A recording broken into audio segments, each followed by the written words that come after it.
23절입니다. 요한복음 1장 19절에서 23절 말씀 함께 읽겠습니다. 유대인들이 예루살렘에서 제사장들과 레위인들을 요한에게 보내어 내가 누구냐 물을 때 요한의 증언이 이러하니라. 요한이 드러내어 말하고 숨기지 아니하니 드러내어 하는 말이 나는 그리스도가 아니라 한데 또 묻되 그러면 누구냐 내가 엘리야냐 이르되 나는 아니라 또 묻되 내가 그 선지자냐 대답하되 아니라 또 말하되 누구냐 우리를 보낸 이들에게 대답하게 하라. 너는 내게 대하여 무엇이라 하느냐 이르되 나는 선지자 이사야의 말과 같이 주의 길을 곧게 하라고 광야에서 외치는 자의 소리로라 하니라. 아멘. 본문에 계시된 주님은 어떤 분이십니까? 광야에 외치는 자의 소리처럼 예수님을 증언하는 자가 되기를 원하십니다. 세례 요한이 자신에 대한 정체성을 설명하는 대목입니다. 산헤드린 공회에서 제사장들과 레위인들을 보내서 이 세례 요한에게 도대체 너는 누구냐? 라고 묻지요. 그것에 대하여 드러내어 말하고 숨기지 아니했다 그랬습니다. 나는 그리스도가 아니다. 왜냐하면 사람들이 요한이 선포하는 세례 요한이 선포하는 회개의 메시지와 그리고 그의 회개의 세례로 인해서 수많은 사람들이 도전을 받고 또 회개하고 물 세례를 받으러 왔기 때문입니다. 그래서 그 군중들이 생각하기를 이 사람이야말로 메시아가 아니냐.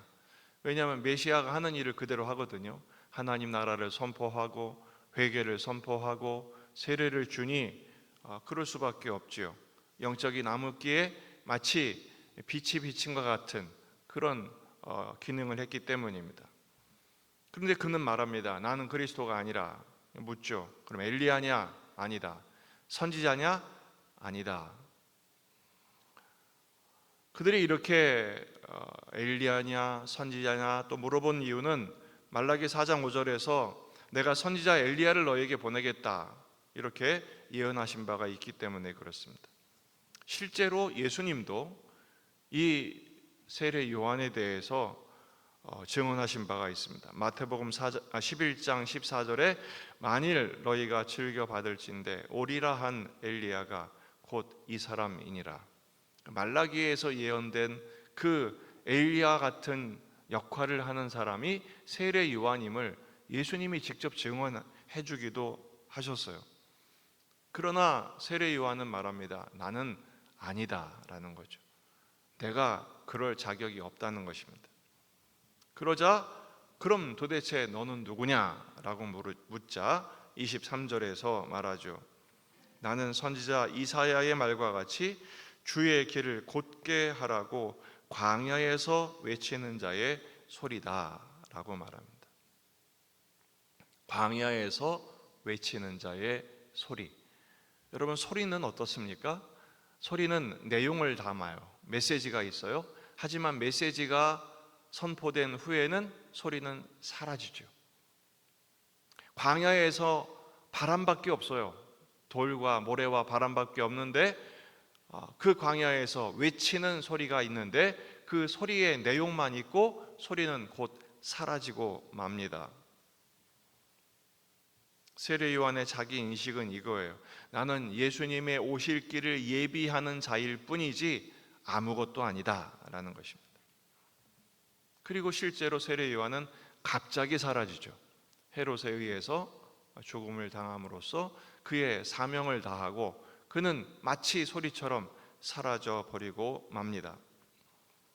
오늘 이 말씀을 통한 세례 요한의 자기 증언, 자기에 대한 정체성에 대한 설명을 통해서 우린 두 가지를 생각해 볼 수 있습니다. 첫째는 자기 증명의 욕구와의 싸움이라는 것입니다. 지금 사람들이 세례 요한을 얼마나 추앙합니까? 존경하고 때로는 두려워하고 그가 마치 엘리야와 같은 그 선지자 역할을 하는 것 때문에 존중하고, 심지어 헤롯은 그를 두려워서 죽이려고까지 했어요. 실제로 죽였죠. 하지만 세례 요한은 그런 사람들의 인정과 존중과 따름에 대하여 스스로를 부정합니다. 광야에서 살죠. 왜냐하면 사람들이 있는 곳에 가면 계속 존경받고 대접받고 하지 않겠습니까? 그러나 그는 선지자로 삽니다. 광야의 음식을 먹고 절제된 삶을 살아요. 왜 그렇습니까? 자기에게는 왜 그런 욕구가 없겠습니까? 사람은요, 인정받고 싶은 욕구 때문에 삽니다. 그래서 모든 사람들은 애정 결핍 증세에 시달리게 돼요. 더 인정해주지 않나? 더 존중해주지 않나? 더 사람들이 알아주지 않나? 자기가 기대하는 만큼 알아주지 않으면 속상하죠. 열심히 봉사하다가도 화가 나는 겁니다. 그때마다 우리는 주님이 우리에게 명하신 십자가의 삶을 다시 묵상해야 합니다. 누가복음 9장 23절, 또 무리에게 이르시되 아무든지 나를 따라오려거든 자기를 어떻게 하고요? 부인하고, 자기를 부인하고. 내가 그리스도와 함께 십자가에 못 박혔나니 이제는 내가 사는 것이 아니요,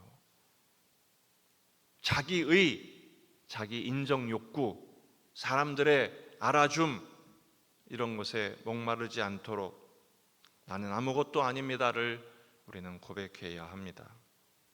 두 번째, 그럼 나는 뭐냐? 그럼 나는 뭐냐? 우리가 지지난주에도 묵상한 것처럼 누가복음 마지막 말미에서 주님께서 제자들에게 그들에게 사명을 주시죠. 어떤 사명입니까? 너희는 이 모든 일의 증인이라. 어떤 일입니까?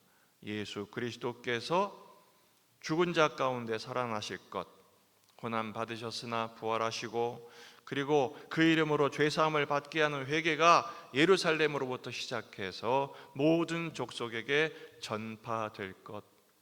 세례 요한은 오실 주님을 준비했다면 우리는 다시 오실 주님을 준비하는 광야의 소리가 되어야 합니다. 외치는 소리가 되어야 되죠. 오직 예수만 증언하는 증인이 되어야 합니다. 이 주님의 사명을 베드로는 이렇게 감당하죠. 사도행전 2장 38절에서 오순절 성령 강림의 은혜를 경험한 후에 베드로가 선포한 것은 예수님의 복음이었습니다. 베드로가 이르되 너희가 회개하여 각각 예수 그리스도의 이름으로 세례를 받고 죄 사함을 받으라. 그리하면 성령을 선물로 받으리니. 이후 베드로는 오직 예수만을 위한 증인의 삶을 삽니다. 그도 역시 광야에 외치는 자의 소리로 자기 몫을 감당하는 것이죠. 혹시 사람들이 나를 알아주지 않는다면 그때 여러분은 박수를 치셔야 됩니다. 야, 내가 드디어 세례 요한처럼 소리로 사는구나. 광야의 소리로 살고 있구나. 다른 사람들에게 까임을 당하고 무시를 당하고 외면을 당하고 존중받지 못함으로 인한 속상함이 있다면 그때 우리는 감격의 눈물을 흘릴 수 있어야 됩니다. 내가 드디어 소리가 되고 있구나. 우리는 세례 요한을 따라갈 수는 없습니다. 하지만 세례 요한처럼 닮아갈 수는 있어요. 세례 요한이 그런 모습을 살 수 있었던 것은 예수님이 그 길을 걷고 있음을 그는 보았기 때문입니다. 확신이 있는 사람은, 주님을 향한 믿음이 견고한 사람은 사람들에게 인정받지 못해도 마음에 든든함이 있습니다. 여러분, 그게 바로 십자가의 제자의 영적인 자존감입니다. 이 영적인 자존감, 오직 예수만 증거하고 증언하는 저와 여러분이 되기를 주의 이름으로 축원합니다. 기도하십시다. 말씀을 붙들고 우리 자신과 가정과 교회와 지역의 복음화, 민족의 복음화, 세계 복음화를 위해서 환우들, 군에 있는 아들들, 수험생들을 위해서 이제 수험생들의 중요한 시간들이 다가오고 있습니다. 기도하시고 여러분 가정 기도 제목들, 오늘 수요 예배를 위해서 다 같이 기도하시다가 돌아가시겠습니다.